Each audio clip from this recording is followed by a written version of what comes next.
Okay, welcome everyone. It's really nice to see you all here. My name is Emma, and I'm a clinical psychologist facilitating today's workshop.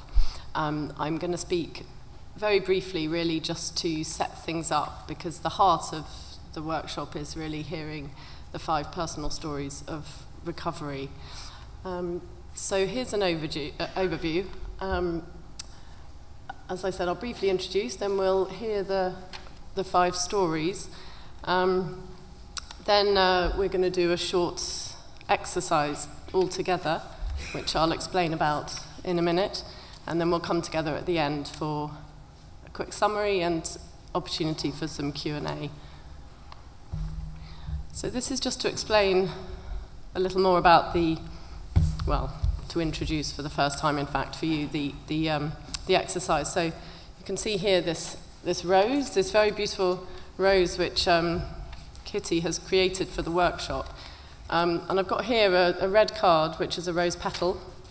There's a pile of these over there on the stage. A brown card here, which represents a thorn. There's another pile of those. And a green bit of card here, which represents a bud. So what we would like everyone to do as we're hearing the stories is to think about, notice, listen out for anything that you find particularly inspiring, motivating, encouraging.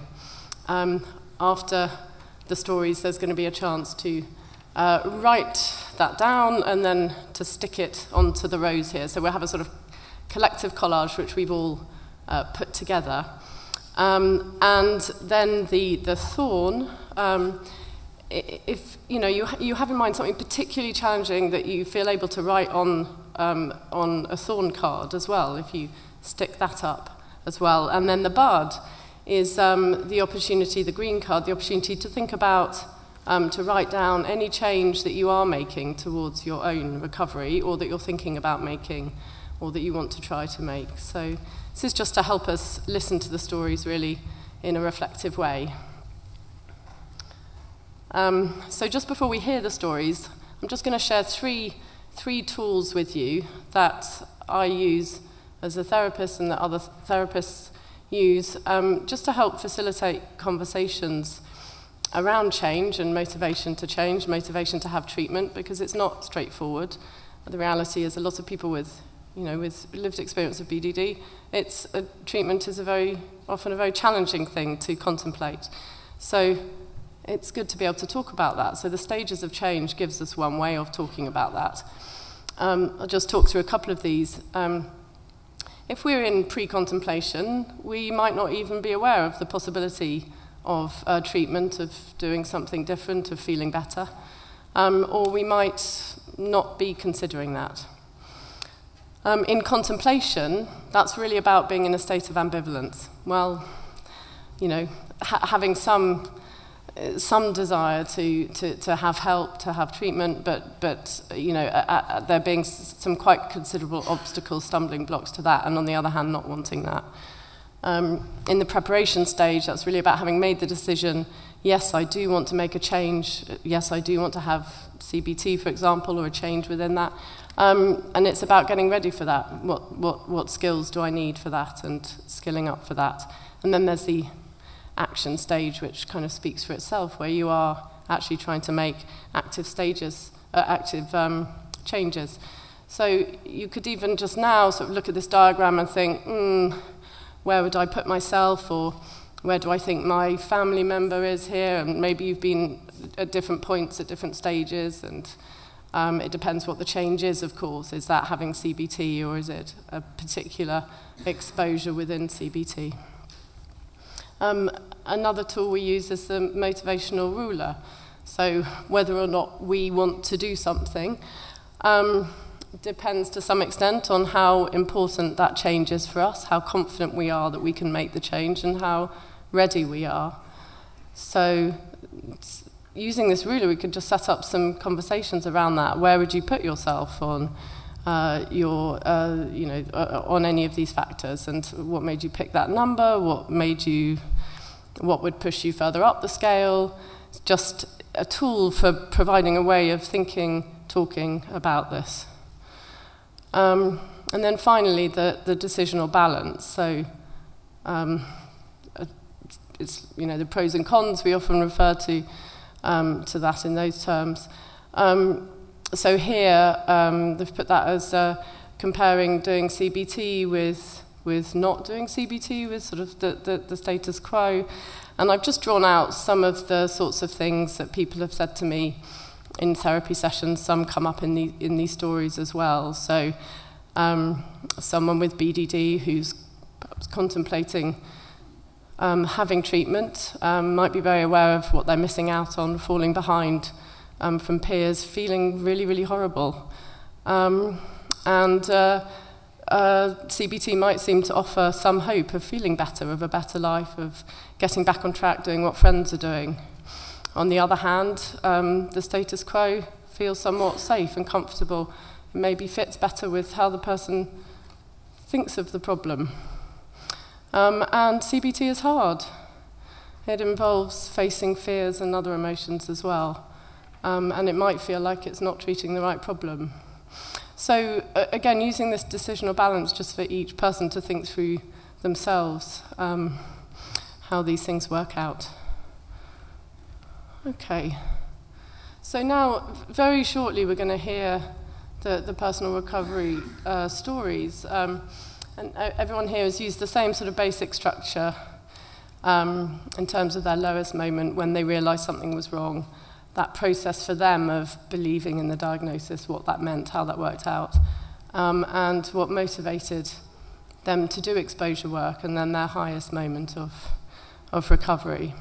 So you'll notice that shape in all the stories today. And this is just to remind you of that reflective framework using the rows. So as you're listening to the stories, just have a little think about what you might be writing on those petals and leaves and thorns when we've heard all those stories. So thank you everyone for listening to the introduction, but now into the heart of the workshop. Okay. Hi, my name is Kitty. I've had more than one low moment with BDD. For example, spending 8 hours trying to get my makeup right in the mirror, only to decide I still didn't look right. So I went back to bed, my arms and legs aching from the effort. But I would say that my overall lowest point came during a relapse in my BDD when I was 27. I'd been battling through and continuing to work a very stressful job, whilst not taking care of my physical and mental health. I ended up breaking down, initially with very bad glandular fever, and then with my mental health a year later. Both of these took a hold of me, and I found myself with the worst anxiety I had ever experienced, and totally unable to leave my parents' house or even go into the back garden. I felt like such a failure in every sense, and ashamed that I had not conquered my BDD, and fearful that I never would. For me, my BDD started off quite gradually in my early teens, and then reached a peak when I was 18, 19. I was totally focused on my appearance, and was convinced that it was all wrong.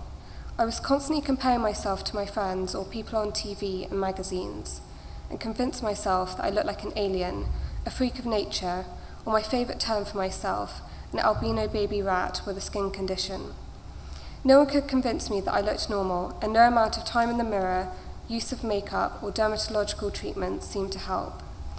I realised that something was wrong simply because my behaviour was so extreme. I was scared to go anywhere, and I felt ashamed for my appearance, even in front of my family. Even if I was the ugly creature that I saw in the mirror, my behaviour was unusual and excessive. I knew that I had a problem. I just didn't know what it was, so I continued to try and fix my appearance. It wasn't until I was told about BDD that I could understand the reasons for my fears and behaviour. I knew that I had BDD from the moment I looked on the BDD Foundation website, because I ticked off virtually every symptom and came back with a very high score on their questionnaire. Reading online that I might actually have a treatable condition was the first time I had hope in many years. Of course, I was fearful that I would be told that I was just ugly and didn't have BDD, but I was so eager to hold on to hope of a better life that I decided to go for it and try the best I could to overcome my fears. It certainly wasn't easy, but it was worth it in the end. As I have mentioned, there have been 2 times in my life that I've had to commit to CBT and the exposure work that comes with it. The first time I was motivated out of a desire to be normal. In hindsight, the perfectionism that fueled my BDD also fueled my desire to get better. But don't fall down the trap of trying to be the perfect patient, as that can lead to feeling worse about yourself when you're having a bump in the road, and don't compare your recovery with others. I started off very small, but it's surprising how quickly the little challenges can add up to make a real difference. I had practical advice about how to lower my rumination, retrain my attention from self-focus back into the world, and to take another look at my black and white way of thinking. When I had my relapse, I found it harder to motivate myself, as I knew what was before me and felt so overwhelmed by the task. Honestly, I did give up for many months. One day, I was having a conversation with my therapist, and it occurred to me that I had been looking at the situation in the wrong way. I'd focused on what had gone wrong, and not all of the things I should be grateful for. I was in a bad situation, but I had a diagnosis. I had a supportive family who were looking after me. I had friends that were still calling me, and a therapist that wasn't giving up on me. I decided that I owed it to those who had less to try harder. I wanted to help others, and I couldn't do that if I was too ill to help myself. Again, I started out with very small steps, sitting in my parents' back garden where I thought no one could see me. It felt silly, but that little step and the other little steps that followed added up to the most recovered and the most strong I've ever felt in my life. So please take that first little step. I could not attend the first BDD conference because I was housebound. So for me, today is my proudest and most successful moment of recovery. Never in my wildest dreams would I have imagined that a few years later I would be working for the BDD Foundation, organising their conference, and here speaking to you all about my recovery journey. I've always been terrified of public speaking, and I'm still scared right now, but I'm able to do it. For most of my life, I found it too embarrassing to tell anyone other than my close friends and family about my BDD. But now I'll tell anyone and be an open book if it can just help one other person find their way out of the darkness. I hope that anyone here who is struggling will take strength from our stories.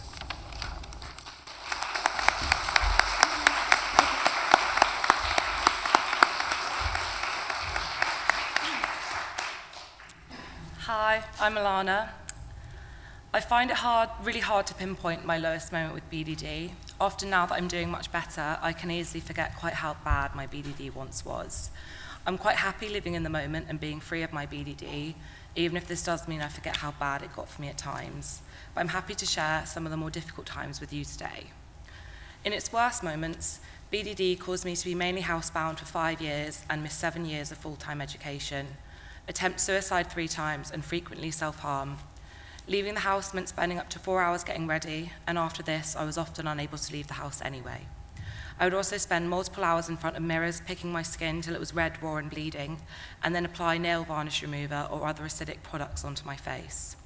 Sometimes I would slump into depressions that could last for months, where I barely left my room, could sleep for 18 hours a day, and relied on my mum to wash and bathe me and bring me drinks and food. The list could go on, but I'm sure we wouldn't have enough time to cover even half of the negative aspects of BDD today, and I'm sure everybody here is already aware of just how awful it can get. I remember that around the age of 13, I started to become more self-conscious and anxious whilst at school. I don't think I even picked up on the behaviours at the time, and it's only since my diagnosis that they've made sense. One day, literally from one day to the next, I stopped going to school. At first, my parents weren't worried. I was a high achiever and really loved school, so my parents had no reason to suspect that I would be skiving. Days turned to weeks, and each morning was a struggle that would end in arguments and fights. I still couldn't articulate what was wrong. I wanted to be at school, but I just couldn't go. I hated myself and felt anxious all the time. One day, a few years after I stopped going to school, and after seeing multiple mental health professionals, I Googled, "I'm so ugly, I want to die." In the search results, there was a link to the BDD Foundation website, and some testimonials from other individuals came up. I had never heard of BDD before. Whilst I wasn't sure that it was what I had, because I thought I was just disgusting, I could definitely resonate with all the symptoms and experiences of the other individuals. I felt relieved. Believing that you have BDD goes against everything that BDD tells you. No, I'm just ugly. The other people here have BDD, but I'm the one with the appearance problem. How could it be my mind when what I see really is so disgusting? For a long while, I really struggled to commit to therapy because I just didn't believe it. I was convinced all I needed to do was change the way I looked.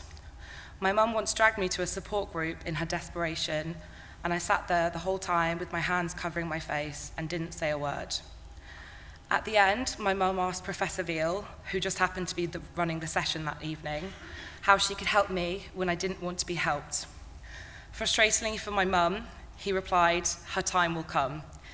And he was right, though I'm not sure that's the answer my mum was looking for at the time. Unfortunately, there are no easy answers when it comes to BDD. You have to want to get better yourself. Those around you can only support you in doing so. When it comes to believing in the diagnosis, I don't think you do for a very long time, or at least I didn't, but that's okay as long as you can act as if you did. If you're struggling to believe in the diagnosis, perhaps just try living as if you did believe for a month and see what happens. You may come to realize, as I did, that the fear and pain of going through treatment isn't as bad as the fear and pain of living a life ruined by BDD. I can think of lots of things that motivated me to go through exposures, which can be really horrible and anxiety-provoking. Firstly, and possibly the biggest motivation, is to live a life free of BDD. We know that exposure therapy is a really crucial part of this. I would think about how horrible my life had become, and then think about all the things I still wanted to do and achieve, though this can be hard when depression rears its head. Having aspirations and goals, particularly things that aren't related to BDD, can be really useful. I was keen to get back to education and sports and spending time with family and friends, so we worked to make my exposures relevant to achieving these goals. Secondly, having support from family and friends is a wonderful thing. I was lucky enough to receive treatment as an inpatient at the Priory, so we'll often do exposures with other individuals suffering with BDD or OCD, which made me feel less alone. Though it's not quite the same, maybe try and get friends and family involved with your exposures. I know I still feel more comfortable going out of the house without makeup on if the person I'm with is doing the same. In addition to this, it's important to remember that recovery has ups and downs. Bad days or weeks are not setbacks which will undo your hard work, but a natural part of recovery itself. Don't let difficult times put you off carrying on with your journey. Try to accept and embrace these as part of it. I feel like my recovery wins seem to get bigger and more frequent each year. I'm getting to the stage where I can often forget that what I'm doing would have been impossible a few years ago, so it's important to celebrate these wins. I'd say that my most successful moments in recovery came this summer. I graduated from my undergraduate degree and got accepted onto a master's course at UCL, which is something I never thought would be possible when I was visited by the school welfare officer for truancy at the age of 16. On top of this, I managed to wear a swimsuit and swim in public for the first time in about 7 or 8 years, whilst on holiday this summer.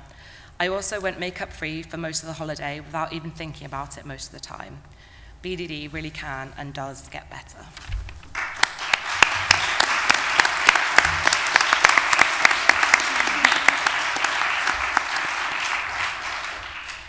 Hi, my name's Alex. So my lowest point with BDD came after the breakup of a long-term relationship. That was about 10 years ago. Because I think for me, BDD is very much tied up with my desire to be loved and insecurities around that kind of area. And so that was an especially vulnerable time. And all of my symptoms really spiked alongside dealing with the breakup as well, of course. So it was very hard to cope at that point. When did I realize something was wrong? Well, the BDD developed at around 12 or 13, I think, after a fairly innocent comment made to me by my best friend, who's still my best friend. He'd have no idea this even happened, I don't think. But it sparked the obsession, and I quickly went from being quite a happy, confident young kid to a very insecure adolescent. Soon, I guess it kind of snowballs, but I soon found myself spending hours in front of the mirror or with a camera, trying to reduce my anxiety by, searching for an image of myself that I liked. And I would also compare myself constantly to other people and never stop thinking about the body part in question. But this isn't when I realized something was wrong, necessarily, because I had little to no understanding of what was actually happening. I fully believed my perception was reality and assumed everyone else was lying or was mistaken or hadn't noticed yet. I had no idea what BDD was, and I didn't realize other people had similar experiences, so I felt very isolated. I would describe it as feeling not part of the human race, like I was separate and everyone else was something else. And that went on until my early 20s, at which point, for whatever reason, I went to the GP with my symptoms, and I can't remember what prompted that, but he mentioned BDD, although, again, for whatever reason, I didn't pursue a diagnosis at that time or any treatment.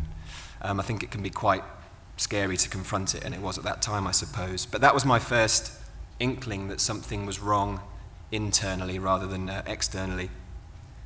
So, in terms of believing in the diagnosis, I've never actually received a formal diagnosis of BDD.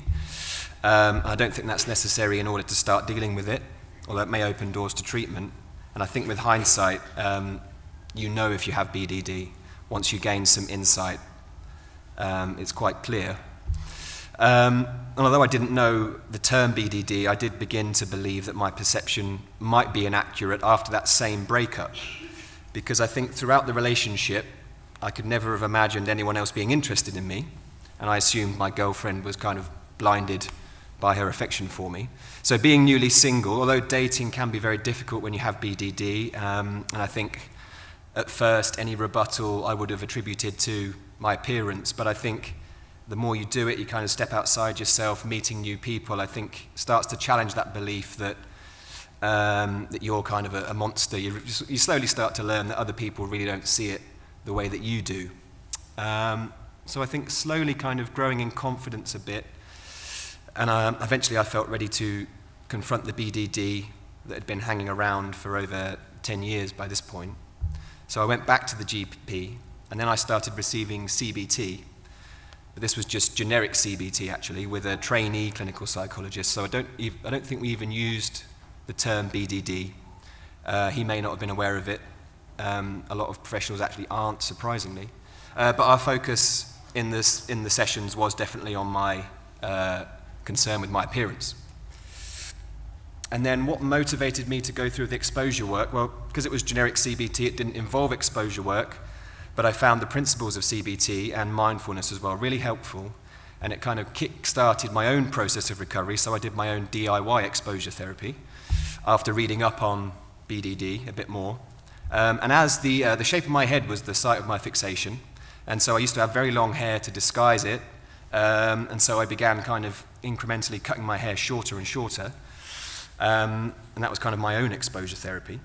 And what motivated me or allowed me to do that, I think, it was a combination of the factors that I've kind of mentioned, having some of my misconceptions challenged by sort of getting out and just meeting new people and forming relationships that weren't based on superficial things, feeling my confidence kind of grow, and then feeling ready to confront it, and learning about CBT, I think, and realizing there was a way out and a way to get over it.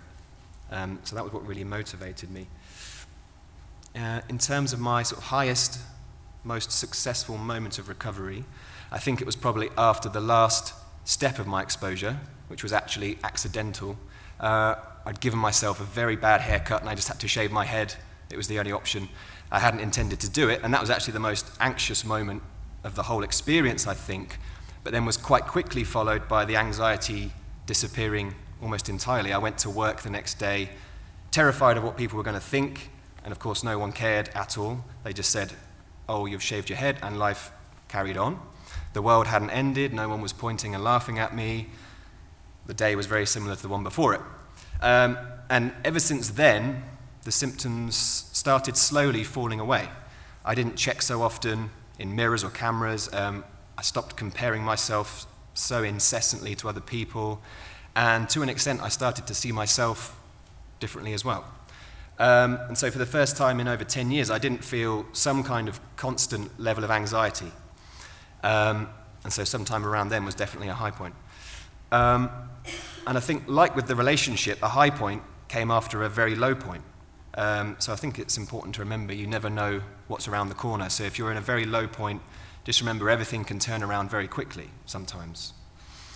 Although often recovery is a very slow process. But, Another moment I can pick out was only a few weeks ago. I was just walking in Highgate Woods, and I felt very present in the moment, enjoying the sights and the smells and the sounds of nature, without the mental noise that I'd experienced for most of my life. And I suddenly felt emotional because that wouldn't have seemed impossible not so long ago. To feel comfortable with myself and to feel a part of the world and to enjoy it without the discoloration of BDD. And I think that's sort of how it happens. The symptoms fade, and then one day you turn around and realize they've gone entirely. So it's hard sometimes to pinpoint that moment where you feel recovered, because it is very gradual. And by this point, I feel pretty comfortable with the way I look. I kind of keep the shaved head because I feel it's very liberating for me, because it's something I never imagined I could have had, a shaved head. But I think recovery is less about loving your appearance and more about removing the intense anxiety that BD adds to feeling somewhat dissatisfied with the way you look sometimes, which I think everyone experiences. I'm aware that my BDD sometimes needs to be kept in check, and there may always be a remnant of it somewhere. Sometimes it's a bit more effortful than other times to keep it at bay, but I think, yeah, it's diminishing returns, and I think living without pervasive anxiety and all-consuming thoughts is a blessing that I'm thankful for every day, and it just makes me very passionate about getting others to that point as well, because I think everyone can. So yeah, thank you.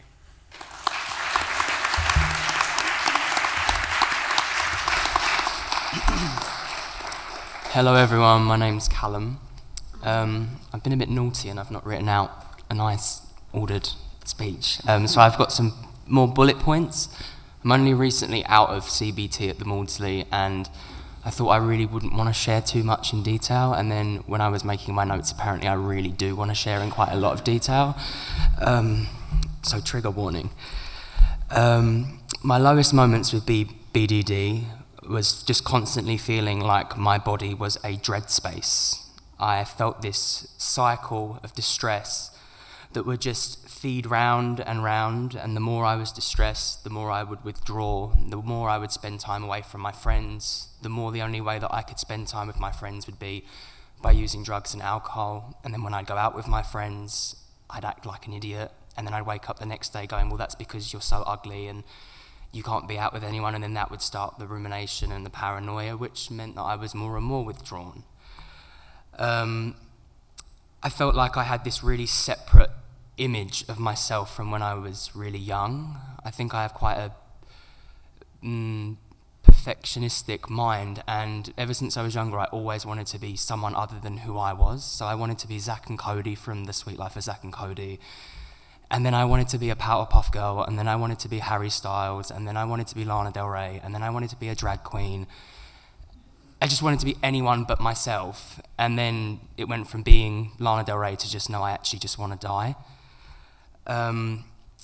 I had this frustration that would just go round and round and round. I was working in a job that really wasn't suited to me, was just taking sleeping pills very early every night to get myself to sleep, and had convinced myself that I would never be able to do any real work before I had cosmetic surgery, and the only way I was going to be able to afford cosmetic surgery was by doing sex work and having a sugar daddy that would pay for me to have loads of cosmetic surgery, but then I couldn't do that because I was so ugly and no one would buy me.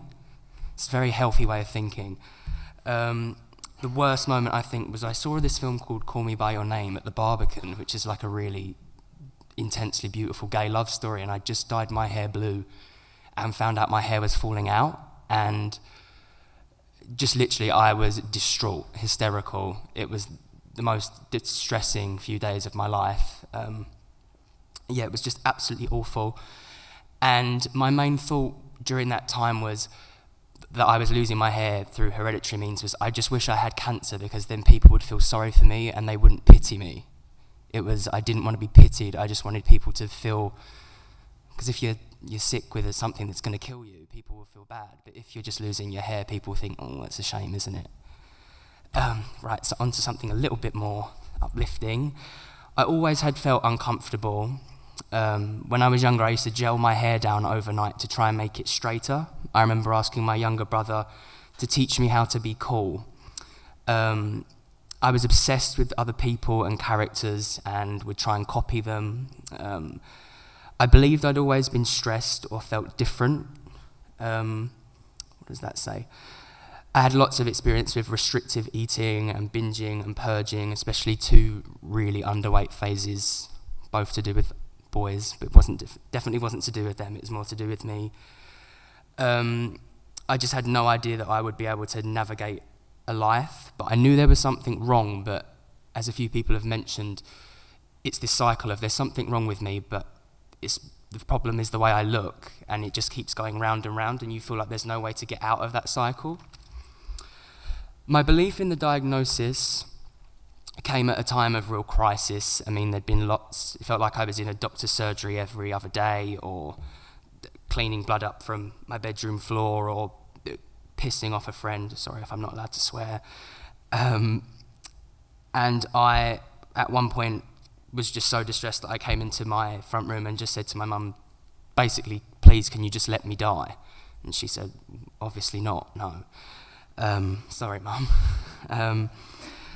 I was absolutely hysterical, and strangely enough, I'm having a bit of a full circle moment, because about 1.5 years ago, I was seeing a play, open air theatre, and beforehand, I was convinced I couldn't go in because even though I was seeing a play, everyone would be looking at the back of my head because I was losing my hair, and that was the reason I couldn't see the play. So I was on the phone to my mum, completely hysterical, crying and just somewhere. And then someone came up to me and said, can you help me? I'm going to kill myself. And I really felt like saying, same, but I didn't.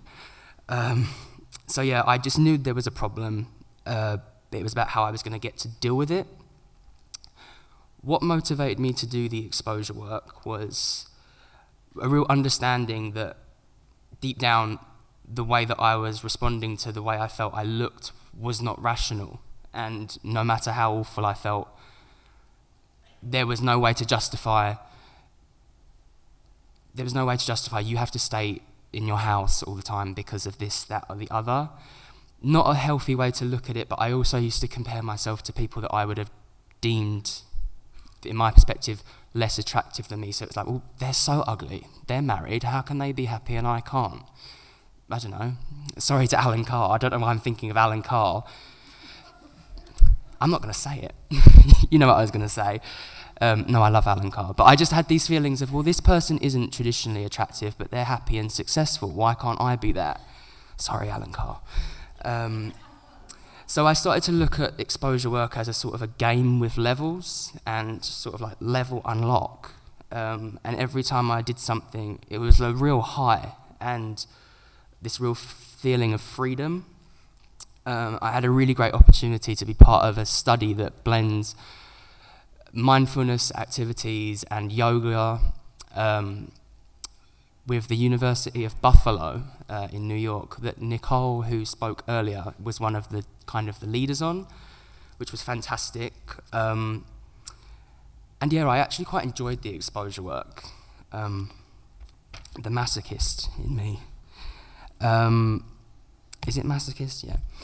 My highest moments of recovery so far are all the small moments. It's the moments where I get a little fraction of space between a thought and what I do about that thought, because it used to be, oh my God, that person's just walked past me and they're so attractive.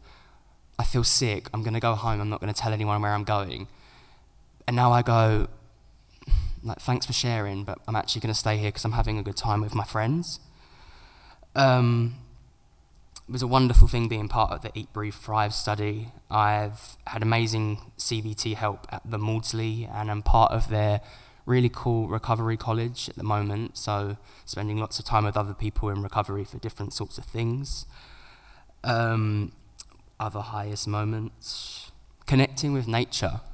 In the truest sense, I got to this point where I thought, well, if the sun can go up and down every day and the moon can change its phases and photosynthesis seems to happen well, then surely there's something in this big design that I'm part of as well. If everything else seems to be okay, why can't I be okay? Not really sure what the last thing I want to say is, but I would say if you're going through something similar, the best advice I could hopefully give you, to a point, don't do anything dangerous, but everything that your voice in your head tells you to do the complete opposite. So when you're told go home, don't. When you're told you're ugly, say I'm not, I'm really beautiful. And if there's anybody here that has any access to stuff to do with funding or advertising, I think something really useful would be in cinemas when you're about to see a film, the same way that you have like drink-aware things or smoking-aware things, maybe have like realistic body expectations before you see Jennifer Lawrence running across screen and think, why don't I look like Jennifer Lawrence? Again, nothing against Jennifer Lawrence, love Jennifer Lawrence, but we can't all look like that all the time. So I think there's a responsibility for everyone to be more inclusive and let those things be known. Thank you very much.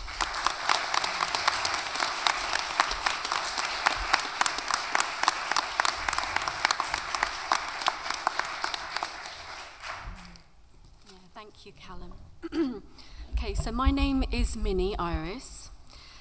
My lowest moment with BDD came shortly after my mother suddenly passed away. Her death was a huge shock to me. Due to the stress of the grieving process, I started to lose a lot of my hair and not sleep properly. I eventually began to notice some changes on my face, which I thought were deeper wrinkles and dark circles under my eyes. I felt that I had begun to look what I perceived as old and haggard. I had BDD since I was 11 years old, but I didn't have a diagnosis until I was 40, and had managed to keep myself going until the time of my mother's death, mainly by being very focused on my appearance and making myself look the best that I thought I could. This was in terms of weight, clothes, and makeup. I believe that I developed BDD from being bullied at school. The bullying was focused on my appearance and for being Asian. I faced racist abuse on a regular basis and was constantly told that I was ugly. This wore me down and made me feel worthless. The foundation of my belief system became that I am incredibly ugly and that to keep myself safe and alive, I must always try and look as perfect as I could. For the following 25 years, I built my entire identity and sense of self-worth around my appearance. So when my looks started to change dramatically, or so I thought after my mother's death, this became the catalyst for the darkest period of my life. For the following years, I worried constantly about losing my hair and the dark circles under my eyes for what felt like every second of every day, from the moment I opened my eyes in the morning until I fell asleep at night. I began to find my own appearance and reflection terrifying to look at. I took light bulbs out of my bathroom so that I couldn't see myself when brushing my teeth at night, and eventually stopped looking into mirrors altogether as it had become so distressing. During this period, I often thought of taking my life. Eventually, things got really bad when I went away on a dance weekend. Whilst there, I dared myself to look in the bathroom mirror and was completely horrified when I saw a grotesque figure looking back at me. I remember thinking that the only way out of this would be suicide. I had vaguely heard of BDD, but knew very little about it. So on the Sunday night when I got home from the dance event, something propelled me to go onto the internet. I Googled BDD and a documentary called Too Ugly for Love came up. I watched it mesmerized as the people taking part expressed similar behaviors and thought patterns that I had, and I could relate to their stories. I found out that this was an illness and I could get treatment for it. The next morning I called my doctor's surgery and got an appointment. I was lucky as my GP had heard of BDD and she gave me a referral straight away. Eventually the morning of my first appointment to begin treatment arrived. As I sat in my car, I thought, well, they aren't going to be able to stop my hair from falling out or get rid of the dark circles from under my eyes, so I'm not sure how this is going to work. But I was giving treatment a go. I had to take a leap of faith. I was lucky and got an amazing therapist who was really supportive. We worked together as a team over the following months. I embraced the treatment. Under her guidance, I started to do exposure work and facing the things that I was afraid of. I learnt how to separate my thoughts from reality and very gradually started to look into mirrors again. I went on dates for the first time in 10 years and was always surprised that they all went well and no one ran away in disgust. Slowly, in increments, a part of me started to believe that I had BDD and that actually my appearance may be quite normal. Over the following years, I would get better and then relapse, particularly over times of stress. Every time I had a relapse, it was a time of learning, and I realize now that it was a part of a normal recovery process. After 3 years, I eventually had a second round of treatment and again was blessed with an amazing therapist. This time we looked at where my beliefs about my appearance had come from. I did memory rescripting work with her and finally put the voices of the bullies that still haunted me to rest, and in doing so made another big leap in my recovery. Exposure work was the most powerful part of the recovery process for me. I think it was a survival instinct that pushed me to do it. Although it felt scary, I decided to travel for 2 years and hoped that pushing myself out of my comfort zone would bring me more healing. I couldn't control things a lot of the time, so I was forced to take risks. Behaving differently started to recalibrate my brain. I became much less anxious and didn't have as many intrusive thoughts. I would say that I am pretty much recovered from BDD now. I still get intrusive thoughts sometimes, but I know it's the BDD. I have a healthier relationship with myself, which I continue to work on. I no longer see myself as a second-class citizen and know that I am a worthy and worthwhile human being. I can go for a coffee with a friend and it can feel like a spiritual experience because there is mostly peace now. I really appreciate simple things like a walk in nature. I often feel a sense of joy just for being alive and excitement about what the future can bring. Thank you.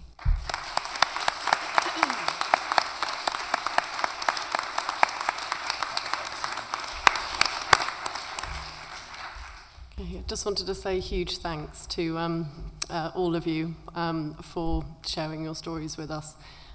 What immense courage, and I'm sure there is a lot that people found to inspire and encourage in those stories. So I think we've got about 10 minutes more time together. So if we take 5 of those to engage with this exercise. So you see these 3 bits of card, and what you write can be as general or as specific as you like. You could just pick one.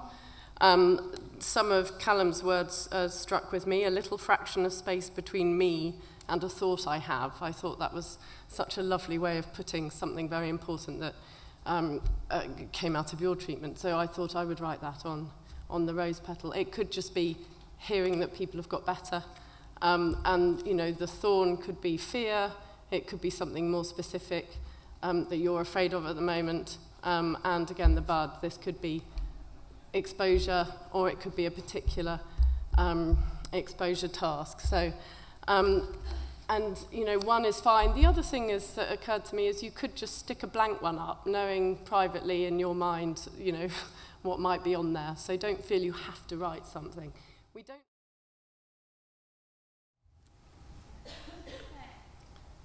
Okay, thank you very much, everyone. I think the slides are going to be available in time, and also the stories to hear again. And in this final slide, I just added a little bit more information. If you wanted to email me about any of that, then I'm happy to receive questions by email. But thank you, everyone, and for your engagement with the task and for listening. And you're a lovely audience. Thank you.